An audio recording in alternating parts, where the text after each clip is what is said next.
ان بے دین اور لادین عناصر کی ایک چھوٹی سی تعداد کے سامنے بے بس اور لاچار محسوس ہوتے ہیں، جو ان کو ان کی مرضی کے مطابق ان کے دین پر چلنے کی اجازت نہیں دیتے، اور دین کی دعوت کے مقابلے میں بے دینی کی دعوتیں اتنی بلند آہنگ کے ساتھ مسلمانوں کے معاشروں میں برپا ہیں کہ مسلمانوں کی نئی نسل کے ایمان کی حفاظت اور ان کو اللہ اور اس کے رسول کے ساتھ اور اپنے دین کے ساتھ جوڑے رکھنا، یہ اس وقت فکر مند مسلمانوں کے لیے سب سے بڑی آزمائش اور فکر اور پریشانی کی بات بن چکی ہے۔ اس سے زیادہ بڑی پریشانی مسلمانوں کے لیے کوئی اور نہیں ہے۔ نہ مسلمانوں کو مالی اعتبار سے ایسی کوئی پریشانی ہے کہ فقر و فاقہ ان کی طرف ایسے آ گیا ہو کہ اس سے مسلمان قحط سالی سے ہلاک ہو رہے ہیں دنیا میں، اور نہ دیگر مادی اور دنیاوی پریشانیاں ایسی ہیں۔ اگر آپ دیکھیں تو مسلمانوں کا شمار بہرحال دنیا کی خوشحال قوموں میں ہوتا ہے۔ ایک اچھی خاصی بڑی تعداد مسلمانوں کی ایسی ہے جو بڑی خوشحال ہے، مالی اعتبار سے اس کو فراوانی ہے، اس لیے یہ پریشانی نہیں ہے۔ مسلمانوں کی پریشانیوں کی نوعیت یا ان کے مسائل کی نوعیت اکثر مختلف، اور اس صورتحال میں ایسے مسلمانوں کی، ایسے ان کے دینی پیشواؤں کی، ایسی دینی محنتوں کی ضرورت ہے جو مسلمانوں کے صحیح مسائل کا ادراک کریں، اس کا صحیح حل تجویز کریں، اور اس صحیح حل کی طرف امت کو بلایا جائے۔ تو وہ حالات شاید ہر گزرتے دن کے ساتھ پیدا ہو رہے ہیں کہ مسلمان اب ان چیزوں کی طرف غور کرنے پر مجبور ہو گئے جس کی طرف وہ ماضی میں نہیں کرتے رہے۔ اگر آج سے 70 80 90 سال پہلے کا آپ زمانہ دیکھیں تو مسلمانوں کی اکثریت غلامی میں تھی، جسمانی غلامی میں۔ اس وقت ان کی جد و جہد کا محور اور مرکز یہ تھا کہ آزادی کیسے حاصل کی جائے۔ خود ہمارے اس خطے میں، بر صغیر پاک و ہند میں، انگریزوں کی غلامی سے آزادی حاصل کرنا فکر مند علماء کی محنتوں کا اولین جز تھا۔ ان کی ترجیحات میں سب سے اوپر تھا کہ دین کی حفاظت بھی کرنی ہے اور آزادی بھی حاصل کرنی ہے، اور اس آزادی کے حصول کے لیے جو قربانیاں دی گئیں اور جیسی قید و بند سہی گئی اور جو پھانسیاں اور جو تشدد سہا گیا، جتنی شہادتیں دی گئیں، وہ ایک لمبی چوڑی تاریخ ہے جس سے کم از کم دیندار مسلمانوں کی ایک اچھی بڑی تعداد واقف۔ اور یہ صرف بر صغیر کا مسئلہ نہیں تھا، آپ باقی عالم اسلام کو دیکھ لیں، تقریباً 2-3 ملکوں کے استثناء سے پورا عالم اسلام غلام تھا، اور اس وقت سب سے بڑا کام یہ تھا کہ ان کو اس غلامی سے کیسے آزادی دلائی جائے، کیونکہ اسلام ایک آزاد ماحول میں پھل پھول سکتا ہے اور اس کے تمام احکامات کے اوپر عمل ہو سکتا ہے۔ نبی کریم صلی اللہ علیہ وسلم کا یہ دین کسی اور دین کے ماتحت رہ کر، کسی کا باجگزار رہ کر، وہ اپنے وہ ثمرات نہیں لا سکتا جو اس کو ایک آزاد ماحول میں درکار ہوتے ہیں۔ علماء سیرت ہجرت کی سب سے بڑی حکمت یہی بیان کرتے ہیں کہ نبی کریم صلی اللہ علیہ وسلم کو مکہ کے اس ماحول سے، جہاں پر ایک مسلمانوں کو ایک مغلوبیت کا سامنا تھا، وہاں سے ان کو مدینہ منورہ کی آزاد فضا میں لے جایا گیا، اور انصار مدینہ کے قلوب اللہ جل شانہ نے اسلام کی طرف پھیر دیے، اور وہ اپنی زمین اور اپنے تمام وسائل، اپنی پوری قوت، اپنی افرادی قوت، ہر چیز کے ساتھ محمد مصطفیٰ صلی اللہ علیہ وسلم کے ساتھ کھڑے ہو گئے۔ تو عزیزان گرامی، جسمانی غلامی سے آزادی کے بعد مسلمانوں کے اوپر دوسری بڑی جو آزمائش آئی وہ یہ کہ دنیا کی اس عالمگیر مادی تہذیب نے، چاہے بے شک مسلمانوں کا ملک اپنے جسمانی وجود سے خالی کر دیا، مگر اپنی تعلیمات سے، اپنی ترجیحات سے، اور جو فضا اور ماحول وہ بنانا چاہتے ہیں پوری دنیا کا، اس کا شکار مسلمانوں کے تمام ممالک ہو گئے۔ آج آپ کسی بھی اسلامی ملک میں چلے جائیں، کسی بھی اسلامی ملک میں شاید ہی چند علاقوں کے استثناء کے ساتھ، کسی ایک آدھے ملک کے استثناء کے ساتھ آپ جائیں گے تو آپ کو اس ملک پر جو غالب ماحول نظر آئے گا، جو غالب تہذیب نظر آئے گی، جو قوانین نظر آئیں گے، جو مسلمانوں کی اجتماعی اور انفرادی زندگیاں گزارنے کے جو طور طریقے نظر آئیں گے، وہ اسلام سے مستفاد نہیں، وہ اسلام کا نتیجہ اور ثمرہ نہیں ہے، بلکہ وہ اسی ایک بین الاقوامی دعوت کا نتیجہ ہے جو پوری دنیا کو اور دنیا کے تمام مذاہب کو اور دنیا کی تمام اقوام کو اور تمام ادیان کو بلا استثناء دی جا رہی ہے، جس میں دنیا کی غالب قومیں اور قوتیں یہ چاہتی ہیں کہ ساری دنیا کا رنگ ایک جیسا ہو۔ وہ دنیا میں اپنے رنگ کے علاوہ کوئی اور رنگ نہیں دیکھنا چاہتے، اپنی ترجیحات کے علاوہ کوئی اور ترجیحات نہیں دیکھنا چاہتے، اپنے طرز زندگی جس کو وہ صحیح سمجھتے ہیں، چاہے وہ سیاسی نظام ہو، چاہے وہ معاشی نظام ہو، چاہے وہ معاشرتی نظام ہو، چاہے وہ تعلیمی نظام ہو، کسی بھی طرز سے جو زندگی لوگ گزارنا چاہیں اس کو وہ اپنے خطوط کے اوپر دیکھنا چاہتے ہیں۔ اس کے لیے وہ دنیا کے آخری کونوں تک جانے کے لیے بھی تیار ہیں، دنیا کے آخری کونوں پر ارب ہا کھرب روپوں کے وسائل لگانے کو بھی تیار ہیں، دنیا کی تمام قوموں کے اس معاملے میں مدد کرنے کو بھی تیار ہیں، سرکاری سطح پر بھی مدد کرنے کو تیار ہیں، نجی تنظیموں کے ذریعے اور اداروں کے ذریعے مدد کرنے کو بھی تیار ہیں۔ آج دنیا کے کسی خطے سے اگر یہ آواز بلند ہو جائے، دنیا کے کسی کونے سے، افریقہ کے کسی ملک سے، ایشیا کے کسی کونے سے، کوئی ایک قوم یا کوئی ایک علاقہ اگر بین الاقوامی دنیا سے یہ مدد چاہے کہ ہمارے ہاں عورت باپرد ہے، ہم اس کو آزاد کرنا چاہتے ہیں، اس کو بے پرد کرنا چاہتے ہیں، ہم اس کو باہر نکالنا چاہتے ہیں، اس کو مرد کی طرح پورے معاشرے کے اندر گھمانا پھرانا چاہتے ہیں، تو آپ دیکھیں کہ پوری دنیا کے وسائل ان کی طرف متوجہ ہو جاتے ہیں، ان کی ہر ممکن مدد کی جاتی ہے۔ وہاں سے اگر ایک دو خواتین ان کو مل جائیں، ان کو آزادی کا ہیرو بنا کر پوری دنیا میں گھمایا جاتا ہے اور نئی نسلوں کی ذہن سازی کی جاتی ہے، مسلمانوں کو اس پر کھڑا کیا جاتا ہے کہ وہ کہیں کہ یہ پردے کی بات کرنے والے دقیانوسی ہیں، یہ پرانے زمانے کے لوگ ہیں اور ان کی عقل اور ان کی سمجھ ناقص ہے، اور جتنا برا بھلا اور لان تان کیا جا سکتا ہے اس کو وہ کیا جاتا ہے۔ یہ افریقہ میں بھی ہو رہا ہے، یہ ایشیا کے اندر بھی ہو رہا ہے، دنیا کے دوسرے حصوں کے اندر بھی ہو رہا ہے۔ کسی بھی بے دینی کی چیز پر اگر کوئی فرد یا معاشرہ آنا چاہے اور اس کے لیے وہ آواز لگا دے، اس کے لیے آپ دیکھیں دنیا میں کیسے اس کی مدد کا نظام بنایا گیا ہے، اس کی کیسے نصرت کی جاتی، اور تو اور جو بے حیائی کی چیزیں جس کو زبان پر بھی لانا لوگوں کے لیے مشکل ہو، اگر اس کی بھی کوئی آواز لگا دے اور اپنے آپ کو اس برادری کا فرد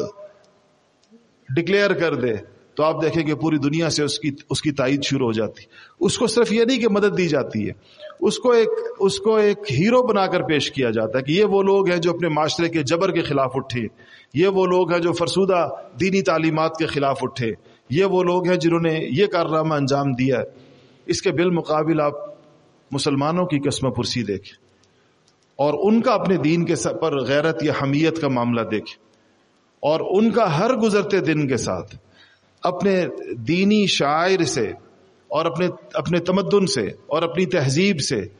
اور دین کے ان آثار اور ان نتائج سے جو معاشرے پر نظر آتے ہیں، آپ اس سے دستبردار ہوتے ہوئے اور مسلمانوں کے معاشروں کو پیچھے کی طرف جاتا ہوا اس معاملے میں دیکھیں تو آپ کو نظر آئے گا کہ واقعی امت ایک بڑی سخت ترین آزمائش میں ایک بڑی سخت ترین آزمائش اس کو درپیش۔ جب پوری دنیا مل کر کسی کو دبا رہی ہو، اس میں قدرتی طور پر ایک جذبہ بیدار ہوتا ہے،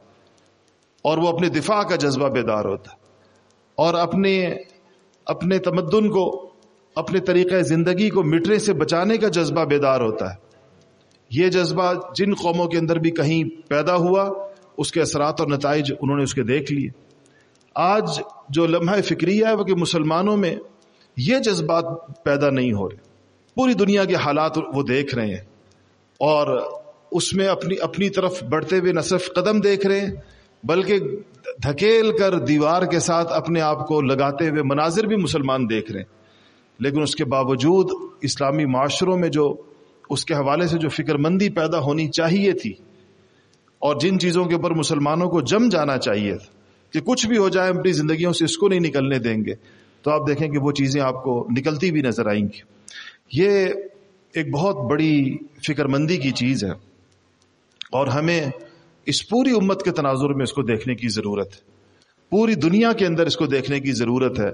کہ مسلمان کہاں کہاں پر فکری طور پر، نظریاتی طور پر، علمی طور پر، عملی طور پر، تہذیبی طور پر، تمدنی طور پر کہاں کہاں پیچھے جا رہے، اور کس قدر تیزی کے ساتھ پیچھے جا رہے، اور پھر اس کے نتائج کیا ہو سکتے ہیں، 50 سال بعد نتائج کیا ہوں گے، 70 سال بعد نتائج کیا ہوں گے، 100 سال کے بعد نتائج کیا ہوں گے۔ آج اگر مادیت اس کے پاس اپنی دعوت کے لوازمات ہیں، اس میں کوئی شک نہیں ہے کہ مادی تہذیب کی دعوت بہت طاقتور ہے، کیونکہ اس نے انسانوں کی راحت کے وہ اسباب پیدا کر دیے کوئی تاریخ انسانی میں کبھی نہیں تھے۔ یہ اسی زمانے کے انسانوں نے ان پچھلے 50 60 70 سالوں میں مادی ترقی کے جو مظاہر دیکھے ہیں وہ تو پچھلے انسانوں نے نہیں دیکھے۔ تو وہ اس تہذیب کو اس چیز کی سپورٹ حاصل ہے کہ وہ انسانوں کی زندگیوں میں روزمرہ سہولتیں اور راحتیں پیدا کر رہی ہے، انسانوں کو آسانیاں دے رہی ہے، انسانوں کو لگ رہا ہے کہ ہم اس سے فائدہ اٹھا رہے ہیں، ہر لمحے ہر چیز سے فائدہ اٹھا رہے ہیں، تو وہ فائدہ وہ بلا قیمت دنیا کو نہیں دے رہے۔ اس فائدے کے ساتھ ایک طرز حیات انہوں نے باندھا ہوا ہے، وہ بھی مسلمانوں اور باقی تمام اقوام کی زندگیوں میں آ رہا ہے۔ اور اس پر ایک مغربی مفکر نے ایک مسلمان عالم سے یہ کہا تھا کہ ہم کبھی اس چیز پر راضی نہیں ہیں کہ مسلمان مغربی دنیا کی سائنس سے، اس کی ٹیکنالوجی سے، اس کی ایجادات سے، اور اس نے جو زندگی کے اندر جو سہولتیں اور راحتیں لوگوں کے لیے پیدا کی ہیں اس سے فائدہ اٹھائیں اور اپنے دین پر کاربند رہیں، اپنی شرائط پر فائدہ اٹھائیں۔ اس پر ہم کسی صورت راضی نہیں۔ ان کا کہ یہ ایک پورا پیکج ہے، اس کے ساتھ اور چیزیں بھی ہیں، وہ بھی زندگیوں کے اندر آئیں گی، اور اس کے نتیجے کے اندر پوری دنیا، جس کو یہ لوگ جب اس کو پوری دنیا کو ایک گاؤں قرار دیتے ہیں تو گاؤں سے ان کی مراد کیا ہے کہ پوری دنیا کو کہتے ہیں یہ ایک بین الاقوامی گاؤں ہے۔ اس کا مطلب یہ ہے کہ جیسے ایک گاؤں کا ایک ہی طور طریقہ ہوتا ہے رہن سہن کا، ان کا ایک ہی نظام ہوتا ہے، وہ ایک ہی بڑے کے ماتحت ہوتے ہیں، اور ان کے درمیان فرق نہیں ہوتا، تفریق نہیں ہوتی۔ وہ کہتے ہیں کہ ہم بھی دنیا کو ایسے ہی بنانا چاہتے ہیں۔ اس میں جن کے ہاں امتیازات ہیں ان کی دشمنی ان کے ساتھ، جو یہ کہیں کہ ہمارا نظم بالکل مختلف، ہمارا طرز حیات مختلف، ہمارے عقائد مختلف، ہماری ترجیحات مختلف، تو آپ پوری دنیا میں دیکھیں کہ اس عالمی طاغوت سے اس معاملے میں اختلاف کرنے والا دین کون سا ہے؟ کون سا دین ہے جو ان کے سانچے میں فٹ نہیں ہو سکتا؟ کون سا دین ہے جو ان کے ساتھ تعاون کر کے نہیں چل سکتا؟ کون سا دین ہے جو ان کے رنگ میں رنگ نہیں سکتا؟ دنیا کے باقی تمام ادیان کے رویے آپ کے سامنے ہیں۔ انہوں نے ہتھیار پھینک دی اپنے دینی تشخصات سے، جہاں پر اس سے اختلاف پیدا ہوتا، وہ ان کے جن علامتوں کی وہ اجازت دیتے ہیں وہ تشخص نہیں ہوتا، وہ ایک خاص قسم کی رنگا رنگی کی اجازت دیتے ہیں اور اس کو بڑا اچھا سمجھتے ہیں۔ اقوام متحدہ کے اجلاس کے اندر ایک افریقی قبیلے کا سربراہ، کسی افریقی ملک کا سربراہ، وہ نیم برہنہ، تقریباً برہنہ پتے پہن کر شریک ہوا اجلاس۔ اس نے کہا یہ میری قوم کا لباس ہے،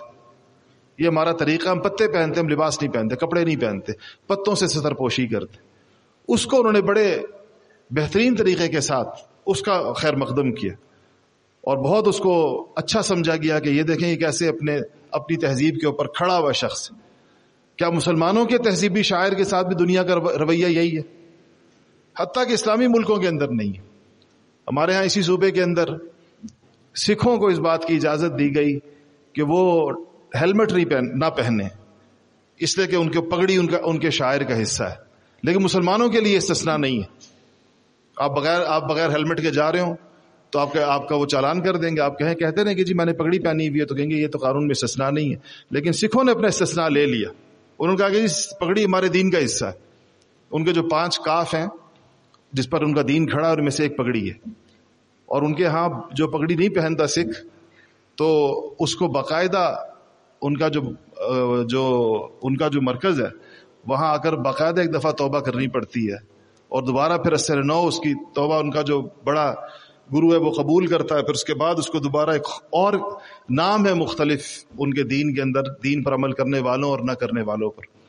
آپ حیران ہوں گے کہ کرپان ایک چھوٹی سی تلوار ہوتی ہے، وہ بھی ان کے ان 5 شاعر میں شامل ہے۔ اب آج کل اسلحے کے معاملے میں کتنی سختی ہے پوری دنیا میں، لیکن وہ بڑے بڑے شہروں کے اندر اپنی وہ چھوٹی تلوار جس کو کرپان کہتے ہیں وہ لگا کر پھرتے ہیں، اور یورپ کے اندر بھی پھرتے ہیں اور امریکہ میں بھی پھرتے ہیں، کہتے ہیں یہ ہمارے شاعر کا حصہ ہے۔ تو دنیا ان چیزوں کے ساتھ تو گزارا کرنے کو تیار ہے، لیکن مسلمانوں کے ساتھ ان کے تہذیبی اختصاصات کے ساتھ، تمیزات کے ساتھ، جہاں مسلمان کہیں کہ ہمارے معاملات باقی تمام ادیان سے جدا ہیں اور ہمیں محمد عربی صلی اللہ علیہ وسلم میں کامل دین دے کر گئے، اس کے کسی حصے سے دستبرداری کی ہمیں اجازت نہیں ہے بحیثیت مسلمان، اس کے لیے دنیا کسی قیمت کے اوپر آمادہ نہیں، کسی صورت پر آمادہ نہیں، کیونکہ وہ اس دین، ان چیزوں کے پشت پر جو مسلمانوں کی قوت ہے اور اس کے پشت پر جو مسلمانوں کا نظام حیات ہے، دنیا نے 1000 سال اس کا مشاہدہ کیا ہے۔ دنیا جانتی ہے کہ اس کے نتیجے کے اندر کیا ہوتا ہے، اور پوری دنیا کو جب یہ مسلمان اللہ کے رنگ میں رنگنا چاہیں اور جب کسی علاقے کی طرف ایسے مسلمان جائیں تو ان علاقوں کے اوپر جو اثرات اس کے مرتب ہوتے اور جس طرح کا نظام حیات وجود کے اندر آتا ہے، یہ آج کا خواہش پرستی پر کھڑا ہوا مادی نظام اس کے سامنے ایک دن بھی نہیں چل سکتا، 1 گھنٹے کے لیے بھی نہیں چل سکتا۔ یہ دونوں جمع نہیں ہو سکتے ایک جگہ کے اوپر، ایک جگہ جہاں پر انسانی خواہشات کو خدا بنا دیا گیا ہو اور دوسری جگہ جہاں پر آسمانی تعلیمات کو اور خدا کے حقیقی وجود کو خدا سمجھا جاتا ہو۔ یہ دونوں چیزیں ایک جگہ کیسے جمع ہو سکتی؟ دونوں کسی ایک میان میں دونوں تلواریں کیسے سما سکتی ہیں؟ چونکہ دنیا اس بات کو جانتی ہے، اس لیے مسلمان آج پوری دنیا میں آزمائش کا شکار، ان کی ہر وہ محنت اور کوشش جو ان کو ان کی اصل پر کھڑا کرنے کی کوشش ہو، آپ دیکھیں کہ اس کو کتنے مسائل اور کتنی دشواریاں درپیش ہوتی ہیں۔ اس میں مسلمانوں کے فکر مند مسلمانوں کو اور ان کو جو اپنے دین کے ساتھ ایک وفاداری کا جذبہ رکھتے ہیں اور وہ لوگ جو اپنے دین کے اوپر ایک قربانی کا جذبہ رکھتے ہیں، یہ ان کی خاص فکر مندی کی چیز ہے کہ وہ سوچے کہ ہم اپنی زندگی کا کون سا حصہ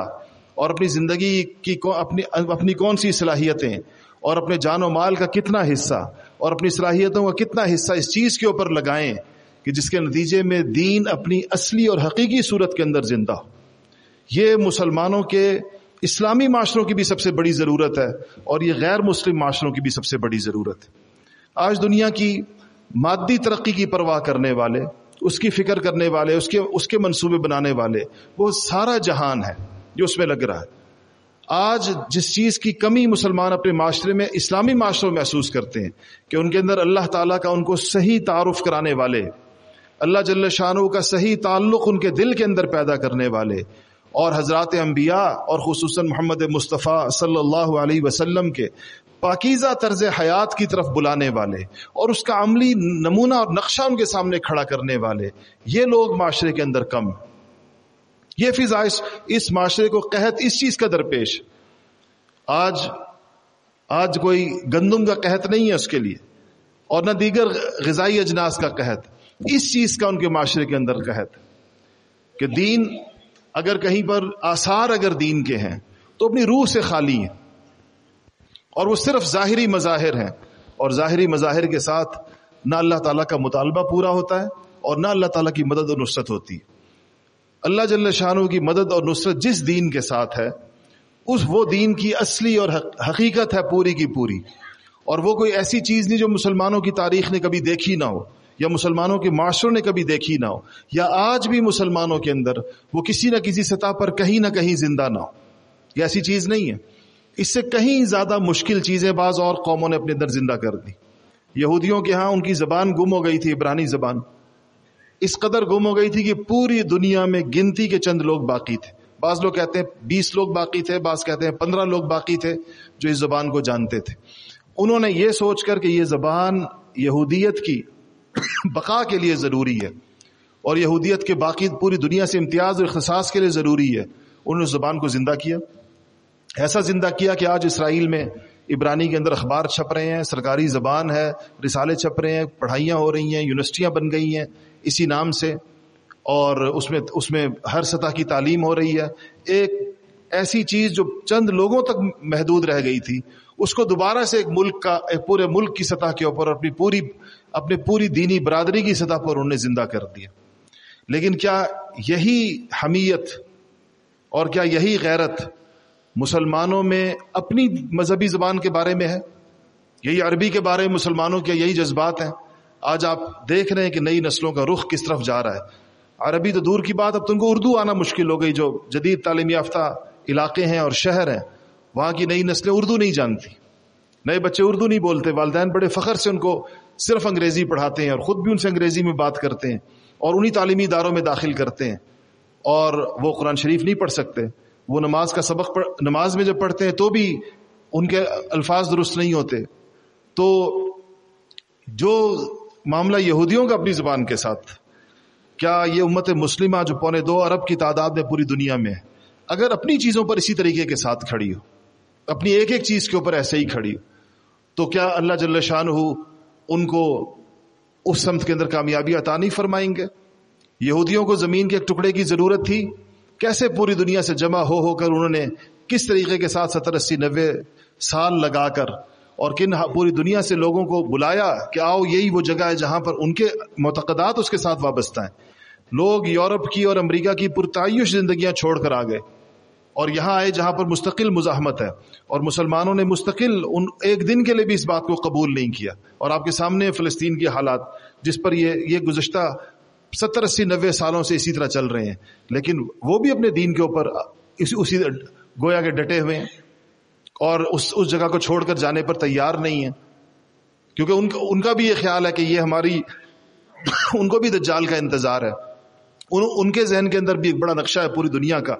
جس میں مدینہ منورہ اور پوری دنیا شامل ہے. وہ اس طرف اپنی لے کر جانا چاہتے ہیں. دوسری طرف سے مسلمانوں کی مزاحمت ہے، ان کے پاس بھی اللہ اور اس کے رسول کے وعدے ہیں اور ان کی باتیں ہیں، اور مستقبل کا ایک نبی کریم صلی اللہ علیہ وسلم نے بھی مستقبل کا ایک نقشہ ہم کو بھی بتایا ہے. لیکن امت مسلمہ اس معاملے میں کیا اسی حمیت کا مظاہرہ کر رہی ہے؟ کیا اسی فکر مندی کا مظاہرہ کر رہی ہے؟ تو آپ یقیناً یہ نہیں کہہ سکتے کہ ایسا ہے.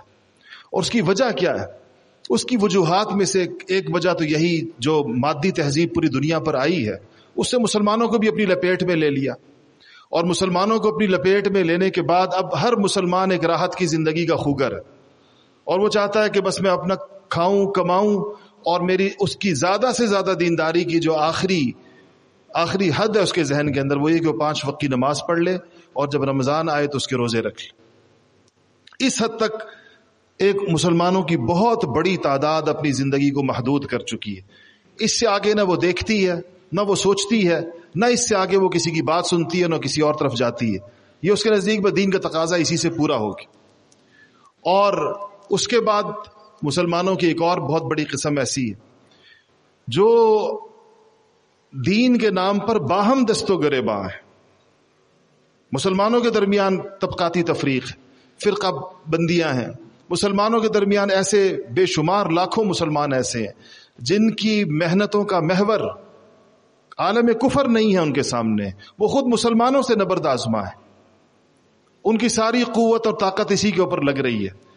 کہ وہ اپنا وجود منوا لیں کسی طریقے سے اور دوسرے کا وجود مٹا دیں کسی طریقے سے. اور جس کا وجود وہ مٹانا چاہتے ہیں وہ کفر نہیں ہے، وہ بھی اسلامی ہے.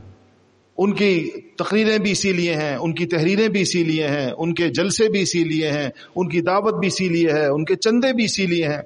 اور اسی کے اوپر لوگوں کو اکٹھا کرنا ہے اور اسی پر لوگوں کو جدا کرنا ہے. تو جب مسلمانوں کی ایک بہت بڑی تعداد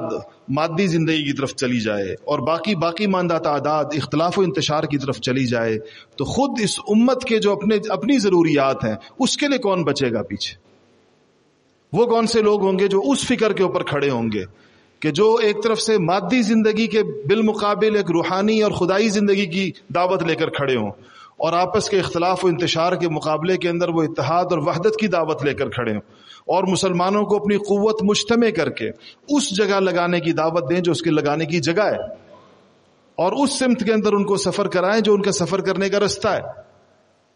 تو میرے عزیزوں اور دوستو، یہ اگر امت مسلمہ میں اس کی فکر مندی نہ ہو، اگر اس کی طرف مسلمانوں کی تربیت نہ ہو، اگر اس سمت کے اندر ان کی پیش قدمی نہ ہو، تو ظاہر ہے کہ ہر گزرتے دن کے ساتھ مسلمان معاشرے دین سے دور ہوں گے. یہ اسی کے نتائج ہیں کہ مسلمان معاشرے دین سے دور ہوں گے. ان میں سے ایک ایک کر کے دین کی علامتیں نکلنا شروع ہو جائیں گی، اس کے بالمقابل ان کے اندر جو چیزیں آئیں گی وہی آئیں گی جس کا ذکر کیا. وہی آثار اور وہی چیزیں نظر آئیں گی. آج ہم تو پھر بہت بہتر معاشرے میں ہیں, اس کی اپنی وجوہات ہیں. یہاں پر دینی آثار اس پورے خطے کے اندر پچھلے 150-200 سالوں کی ایک خاص قسم کی, بلکہ اس سے بھی پہلے کی ایک تسلسل ہے. لیکن آج بھی عالم اسلام کے بہت سے ممالک ایسے ہیں کہ آپ اگر ان کے شہروں کے اندر جائیں تو کسی علامت سے آپ کو یہ نہیں پتہ چلے گا کہ آپ کسی اسلامی ملک کے اندر ہیں. کسی علامت سے,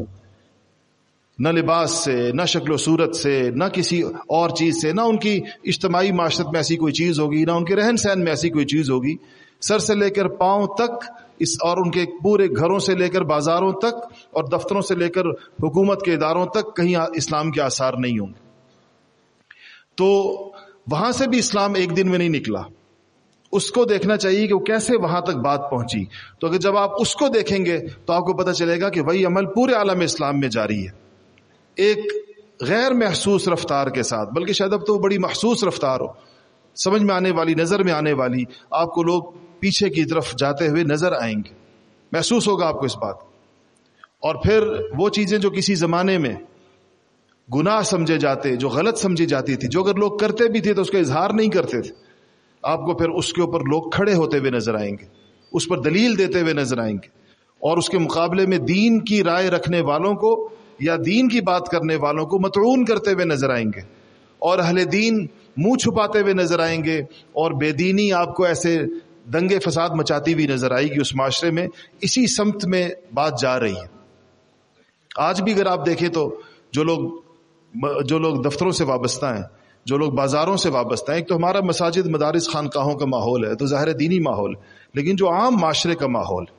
اس عام معاشرے کے ماحول میں کیا دین پر عمل کرنے والا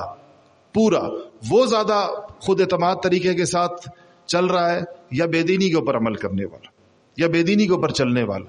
یہ ہمارے اس ملک میں جس کے اندر 90% سے زیادہ مسلمان آباد ہیں, وہاں پر بھی دین پر چلنے والے کو مشکلات درپیش ہیں. آج یعنی یونیورسٹیوں کے اندر آپ جا کر دیکھیں, دفتروں کے اندر جا کے دیکھیں, محکموں کے اندر جا کے دیکھیں, تو ایک دیندار کو صفائی پیش کرنی پڑتی ہے, اس کو اجازتیں لینی پڑتی ہیں اپنی دینی چیزوں کی, بے دینوں کو نہیں ضرورت پڑتی پیش. اس فضا کے اندر مزید آگے بھی بات جا سکتی ہے وقت گزرنے کے ساتھ, اگر اس پر بر وقت مسلمان فکر مند نہ ہو اور حقیقی دین کی چیزوں کو پکڑ نہ لے. اور اس میں کیا چیزیں ان کو درکار ہیں؟ اولین چیز یہ کہ ظاہر معاشرہ یہاں تک اس وقت جاتا ہے کہ جب وہ خدا کو بھول جاتا ہے. خدا فراموشی اولین چیز ہے جو معاشروں میں پیدا ہوتی ہے. اسی لیے دین کے سارے اعمال کے ساتھ ایک چیز کہی جاتی ہے احتسابا للہ, کہ انسانوں کے اعمال احتساب کے جذبے کے ساتھ ہو. احتساب کہتے ہیں آخرت میں ثواب پانے کی, اللہ تعالیٰ سے اس کے اجر کی طلب کے اندر مسلمانوں کے اعمال. تو خدا کو یاد رکھنے کے یہ چیزیں, وہ ساری چیزیں جس سے خدا یاد آئے, وہ سارے کام, وہ ساری عبادات, وہ سارے اعمال جس سے خدا سے لوگوں کا تعلق مضبوط ہو. کیونکہ آپ دیکھیں گے کہ اس کے بالمقابل جو ہے وہ خدا فراموشی ہے, اس کے بالمقابل پہ خدا فراموشی کے بعد دوسرا مرحلہ خدا کے انکار کا ہے. پہلے مرحلے میں خدا کو بھلایا جاتا ہے اور دوسرے مرحلے کے اندر خدا کا انکار کیا جاتا ہے. مغرب خدا کے انکار تک پہنچ گیا ہے اور مشرق خدا فراموشی کے مرحلے کے اندر ہے. اس مرحلے کے اوپر بھی اگر جھنجھوڑ کر اللہ کی طرف لوگوں کو بلانے والے لوگ, اور اللہ کی طرف بلانے والی چیزوں میں ایک بڑی زود اثر, تیزی کے ساتھ اثر کرنے والی چیز, اور فوراً انسان کے دل میں اللہ تعالیٰ کا صحیح تعلق پیدا کرنے والی چیز اللہ تعالیٰ کی یاد اور اللہ تعالیٰ کا ذکر ہے. تو ذکر اللہ کی طرف جو لوگوں کو بلانا صرف اس خیال سے نہیں ہے کہ اس سے ان کو اس پر جو ہر حرف پر ثواب ہے ان کو وہ مل جائے گا, بلکہ جب یہ خدا کو یاد کرنے والے لوگ معاشرے میں جگہ جگہ موجود ہوتے ہیں, ان کی وجہ سے جن کو خدا بھولا ہوا ہوتا ہے ان کو خدا یاد آتا ہے. یہ ان لوگوں نے گویا خدا کو یاد کرانے والے جگہیں اور مجلسیں قائم کی ہوئی ہوتی ہیں, جس کے ذریعے سے اللہ تعالیٰ کے ساتھ جو یہ سمجھتا ہے کہ اس کا تعلق کمزور ہو گیا, جو یہ سمجھتا ہے کہ اس کو خدا بھول گیا, وہ آتا ہے, اس کو ایک صحیح تعلق اللہ تعالیٰ کا نصیب ہوتا ہے, اور اس کو ایک صحیح دین اس کو پتہ چلتا ہے, اور وہ اس کی طرف چلتا ہے اور اس کی طرف جاتا ہے. اور اس کے بعد دوسری چیز جس کی ضرورت مسلمانوں کو اور پوری انسانیت کو جس کو ضرورت پڑتی ہے وہ نفوس ہیں جن کے دلوں میں اللہ تعالیٰ کی یاد اور جن کا اللہ تعالیٰ کے ساتھ ایک خاص قسم کا تعلق اور اللہ تعالیٰ کی معرفت اور محبت ان کے قلوب میں ایسی زوردار طریقے کے ساتھ موجود ہوتی ہے کہ اس کے اثرات متعدی ہوتے. وہ صرف ان تک محدود نہیں ہوتی بلکہ وہ جو ان کے پاس آتا ہے, جو ان کے ساتھ تعلق رکھتا ہے, جو ان کے ساتھ رہتا ہے, اس کو بھی یہ محسوس ہوتا ہے کہ اس تعلق کے نتائج اس کو بھی اپنے دل کے اوپر محسوس ہونا شروع ہوتے ہیں. اس کو ہم صحبت صالح کہتے ہیں, اس کو ہم نیک صحبت کہتے ہیں کہ اچھی صحبتوں کے یہ نتائج ہوتے ہیں. اور یہ اچھی صحبت اگر معاشرے میں موجود ہی نہ ہو کہیں پر بھی, تو اس سے زیادہ کسی معاشرے کے اندر اس سے بڑی تباہی کیا ہوگی, اس سے بڑی اس کی محرومی کیا ہوگی کہ اس پورے معاشرے میں کوئی فرد ایسا نہیں کہ جس کے پاس لوگ جائیں اور وہ ان کو اللہ کا رستہ اور اللہ کا پتہ بتائے. اسی لیے ہمارے مشائخ جب کسی کو دینی کاموں کی یا سلوک کے طریقوں کی اجازت دیا کرتے تھے تو ایک جملہ کہا کرتے تھے, کوئی اللہ کا نام پوچھے تو بتا دینا. کہیں فرماتے تھے کوئی اللہ کا پتہ پوچھے تو بتا دینا. گویا کہ یہ رستہ اللہ کا نام اور اللہ تعالیٰ کا پتہ یعنی اللہ تعالیٰ کا تعلق اور اللہ کی محبت و معرفت یہ دلوں میں پیدا کرنے کا رستہ ہے. دوسری چیز اس کے ساتھ یہ ان کی ضرورت ہے. تیسری چیز میرے عزیزوں اور دوستوں, مادی تہذیب کا مقابلہ صرف ایک چیز کے ساتھ ہو سکتا ہے باقی چیزوں کے علاوہ, کہ جب تک اس کا مسلمانوں کے اندر جذبہ نہیں پیدا کیا جائے گا, اور وہ ہے نفس کا مجاہدہ. مادی تہذیب راحت کا نام ہے اور وہ راحت کی اس حد تک جا رہی ہے کہ اس سے زیادہ راحت ممکن نہیں. آج انسان یہ کہہ رہے ہیں, آپ نے سنا ہوگا بلکہ آ گئی ہیں یہ چیزیں, کہ اب انسان کہتے ہیں پہلے یہ تھا کہ انسان چراغ جلاتے تھے, پھر یہ روشنیاں قمقمے آئے, لائنیں بچ گئیں, لوگوں کو بٹن آ گئے, بٹنوں کے ذریعے روشنیاں جلا دی جاتی ہیں, ہو جاتی ہیں. اب کہہ رہے ہیں کہ جی بٹن تک جانا اور بٹن کو دبانا یہ بھی مشقت ہے. اب بٹنوں کو انسانی پلکوں کے ساتھ کی حرکت کے ساتھ باندھ دیا گیا کہ آپ جب آنکھ جھپکائیں گے تو لائٹ بند ہو جائے گی, آنکھ جھپکائیں گے تو لائٹ کھل جائے گی, ہلنا نہ پڑے, بٹن تک نہ جانا پڑے. اس لیے آپ دیکھ رہے ہیں کہ ہر چیز آ رہی ہے کہ وائرلیس ٹیکنالوجی آ رہی, تار نہ ہو جی اس کے اندر کہیں پر بھی ہر چیز ایسے انسانوں کی انگلیوں کے پوروں پر اور اس کی حرکات و سکنات کے ساتھ بن جائے. یہ راحت طلبی کی آخری قسم ہے. اس کے بالمقابل مسلمانوں کی تعلیمات مجاہدے کی, نعمتوں کے ہوتے ہوئے بھی مجاہدہ ہے. سیدنا عمر فاروق رضی اللہ تعالیٰ عنہ کو جب غنیمتوں کا زمانہ آیا وہ سب سے بڑی فکر اس بات کی تھی کہ کہیں مسلمان راحتوں کے خوگر نہ ہو جائے, کہیں ایسا نہ ہو کہ اتنی زیادہ مالی کشائش کے اندر یہ مسلمان مجاہدے کے رستے کو چھوڑ دیں. تو تیسری چیز جس کی طرف مسلمانوں کو بلانا چاہیے وہ مجاہدے کی طرف بلانا چاہیے. ان کو بتانا چاہیے کہ اس راحت کی زندگیوں سے خود باہر نکلیں اور صرف راحتوں کے حصول کو اپنی زندگی کا مقصد قرار نہ دیں. ساری زندگی اس پر نہ لگائیں کہ میں کتنی راحتیں حاصل کر پاؤں گا, اور اس میں مادی دنیا ایک سے بڑھ کر ایک چیز لاتی رہے گی. انسان ایک حد تک پہنچے گا وہ اس سے اگلی چیز لا چکے ہوں گے, وہ اس حد تک پہنچے گا وہ اس سے اگلی چیز لا چکے ہوں گے. آپ لوگ دیکھ رہے ہیں کہ ہر چیز کے نئے نئے ورژن آتے رہتے ہیں اور پہلے سے زیادہ راحت کی چیزیں ہوتی. تو یہ تو پوری زندگی کا سودا ہے. میں مغربی دنیا میں رہنے والے اپنے دوستوں سے پوچھتا ہوں تو وہ بتاتے ہیں کہ وہاں انسانوں کا ہدف کیا ہے. مغربی دنیا میں کہتے ہیں انسانوں کا ہدف یہی ہوتا ہے. انہوں نے چند 7-8 چیزیں اپنی زندگی کی لازمی سمجھی ہوئی ہیں, اور وہ چیزیں ایسی ہیں کہ وہ ہر سال 2 سال بعد پرانی ہو جاتی ہیں, اور پھر نئی کے لیے بڑی مقدار کے اندر پیسہ چاہیے ہوتا ہے. وہ پیسہ ان کے پاس بعض اوقات نہیں ہوتا, تو ان کی اس ضرورت کو جانتے ہوئے اور اس کے لیے ان کے اضطرار کو جانتے ہوئے بینک ان کو سودی پیسوں پہ وہ چیزیں فراہم کرتے ہیں. اور وہ سود اس کا اتنا ہوتا ہے کہ وہ بندہ گھن چکر کی طرح دن میں 2-2 3-3 ملازمتیں کر کے بینکوں کے پیسے ادا کرتا ہے, اور بینک اس کو ان چیزوں کے پیسے ادا کرتے ہیں, اور یہ وہ چیزیں ہر سال 2 سال کے بعد بدلتا ہے. انسانی زندگی اس میں گزر رہی ہے اور کوئی چیز سامنے نہیں ہے, کوئی مطمع نظر نہیں. اسی کے اور جس چیزوں کو وہ چھوڑتے ہیں, آپ نے نہیں دیکھا ان کی پھینکی ہوئی چیزیں یہاں مشرقی دنیا کے اندر ہاتھوں ہاتھ لی جاتی.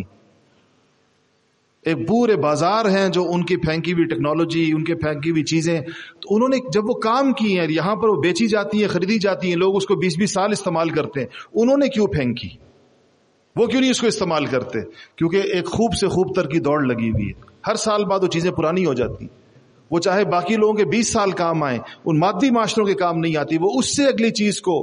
اسی کو ترجیح دیتے ہیں اور اس کو خریدتے ہیں۔ آج یہ دوڑ مسلمانوں میں بھی آ گئی، وہی کی وہی چیز آج مسلمانوں میں، اور جب یہ چیز مسلمانوں میں ہوگی تو اس کے بعد کوئی اونچا مقصد ان کے سامنے نہیں رکھا جا سکتا، یہی مادی چیزیں مقاصد بنیں گی، اور اسی کو اعلیٰ گاڑی ہو، اس قسم کا فون ہو، اس قسم کی اینک ہو، اس قسم کا لباس ہو، اس قسم کے جوتے ہوں، آپ دیکھیں انہی چیزوں کی آج جو مادی دنیا نے اسی قیمتیں جہاں تک پہنچائی ہیں، تو لوگ اس کے ہر ایک کے لیے اسی کا وہ اس کا ہدف ہے۔ یہ سوٹ جو لوگ پہنتے ہیں، انگریزی سوٹ جس کو کہتے ہیں، آج یہ 70 لاکھ روپے کا ایک ملتا ہے، 50 لاکھ روپے کا ملتا۔ آج یہ گھڑیاں 10 کروڑ روپے کی ایک ملتی ہے، 20 کروڑ روپے کی ملتی ہے۔ تو ان چیزوں کی تو کوئی حد نہیں ہے اس حد تک، اور وہ مغربی دنیا میں لوگوں نے اس کو ہدف بنا کر زندگیاں گزار رہے ہیں، اور وہ سرمایہ دارانہ معاشرت کا کام ہو رہا ہے، سرمایہ دارانہ نظام کھڑا اسی بنیاد کے اوپر ہے کہ لوگ انہی چیزوں کو اپنے زندگی کا مقصد قرار دیں۔ مسلمانوں کو اس کے بالمقابل میں جس چیز کی ضرورت ہے وہ ایک مجاہدے والی زندگی کی، اور مجاہدے والی زندگی میں اپنی ضروریات، جیسے جو تعلیمات ہیں نبوت کی، مسلمانوں کے لیے تو کتابیں لکھی گئی ہیں، کتاب الزہد، اور زہد کی زندگی کی طرف دعوت دی گئی ہے، اور انبیاء کے واقعات ہیں اور اکابر کے واقعات ہیں اس میں۔ یہ نہیں کہ ان کے پاس پیسے نہیں تھے، لیکن ان پیسوں کا مصرف کچھ اور تھے، آئے بھی تو اس کے مصارف کچھ اور تھے۔ تو آج ہمیں اس تیسری چیز جس کی ضرورت ہے، جو مسلمانوں کو جس کے اوپر لانے کی ضرورت ہے، کہ وہ اپنی ضروریات کو محدود کریں اور اتنی ضروریات کے اوپر زندگی گزاریں جو واقعی ضرورت ہے ان کی، باقی کے لیے ان کے اوقات کا مصرف بھی کچھ اور ہو، اور ان کے خرچ کا مصرف بھی کچھ اور ہو۔ اگر آپ ان 3 چیزوں پر بھی جو عرض کی، اگر آج کی امت کو ہم لانے کے اوپر تیار ہو جائیں کہ وہ اپنا طرز زندگی بدلنے کو تیار ہوں اور مادیت سے روحانیت کی طرف آ جائیں، اور مادی چیزوں کی خرید کی بجائے وہ مقاصد زندگی کے اوپر آ جائیں کہ مقصد زندگی کا کیا ہے، اور وہ نیک صحبت، نیک لوگوں کے قلوب سے استفادہ کریں، ان سے زندگی کا مقصد بھی سمجھیں، ان سے اپنے اعمال اور اپنے جذبات کی اصلاح بھی کرائیں، اور وہ خدا جس کو وہ بھولتے چلے جا رہے ہیں، جو ان کی زندگی سے جس کا تصور نکل رہا ہے، اس خدا کو یاد کرنے والے اعمال کے اندر اور یاد رکھنے والے اعمال کی طرف آئیں۔ تو میرے عزیزوں اور دوستو، یہ وہ رستہ ہے، یہ وہ مخرج ہے، وَمَن يَتَّقِ اللَّهَ يَجْعَل لَّهُ مَخْرَجًا، یہی وہ مخرج ہے جس کے ذریعے سے امت ان حالات سے نکل سکتی۔ تو یہاں جہاں پر آپ جس اجتماع کے لیے تشریف لائے ہیں، یہ اس فکر کو آپ کے اندر پیدا کرنے کی کوشش، یہ جس تربیتی نظم کی ہم آپ کو دعوت دیتے ہیں اور بتاتے ہیں کہ یہاں پر الحمدللہ لوگ آتے ہیں، 40 دن گزارتے ہیں، چلہ گزارتے ہیں، کم و بیش اوقات لگاتے ہیں، یہ اجتماعات یہاں مرکزی بھی ہوتا ہے، علاقائی بھی ہوتے ہیں، یہ اس امت کی دینی ضروریات کو پورا کرنے کے لیے، کہ دینی اعتبار سے ان کو کن چیزوں کی ضرورت ہے، اور دنیا اس میں ضمناً اور طبعاً خود بخود آ جاتی ہے۔ یہ ہم نہیں کہتے کہ ہم دنیاوی ضروریات کی بات نہیں کرتے، ہم کو رہبانیت کی تلقین تو نہیں کرتے، لیکن وہ خود بخود اس کے ضمن میں بہت ہی اچھے اور صحیح طریقے کے ساتھ آ جاتی ہے۔ لیکن اس پر پوری امت کو لانے کے لیے، پوری انسانیت تک اس بات کو پہنچانے کے لیے ظاہر ہے کہ تربیت یافتہ لوگوں کی ایک بہت بڑی جماعت کی ضرورت، ایسے لوگوں کی ضرورت ہے جن کی زندگیاں اول تو خود اس پیغام کا عملی مظہر ہو، کیونکہ یہ پیغام کوئی ایسا نہیں جو صرف زبان سے دیا جائے، یہ ایک ایسا پیغام ہے کہ ان کی اپنی زندگیاں اس کا عملی مظہر ہوں، اور ان کی زندگیوں کے اندر اور اس تربیت سے وہ گزرے ہوئے ہوں،